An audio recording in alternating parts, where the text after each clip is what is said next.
बाबा साहब ये समझ गए थे कि समाज को बराबरी तभी मिलेगी जब हर बच्चा अच्छी शिक्षा पाएगा। शिक्षा पाना जरूरी है।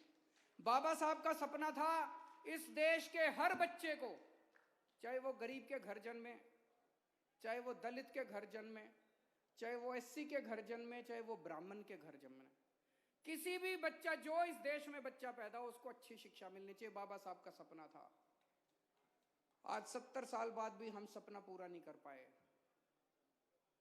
मैंने कसम खाई है, बाबा साहब का सपना मैं पूरा करूंगा।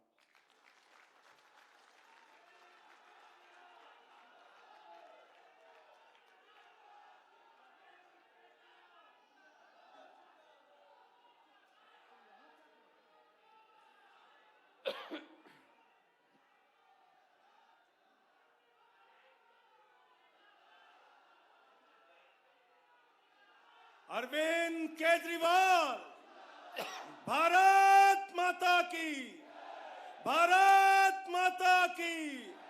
भ्रष्टाचार का एक ही काल।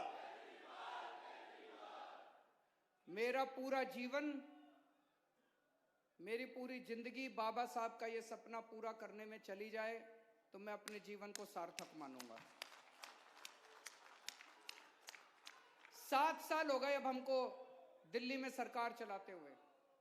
7 साल में एक ही चीज सीखा हूं, 75 साल में इन पार्टियों ने जानबूझ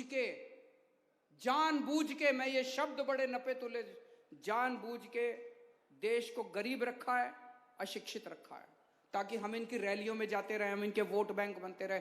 हमें पढ़ने नहीं दिया, जानबूझ के सरकारी स्कूल खराब रखे इन्होंने, जानबूझ के इन लोगों ने हमें अनपढ़ रखा। 5 साल में अगर दिल्ली में हमने सरकारी स्कूल ठीक कर दिया तो यूपी में नहीं हो सकते थे? यूपी में भी हो सकते थे। करना नहीं चाहते ये लोग, इन्होंने जानबूझ के हमको अनपढ़ रखा है।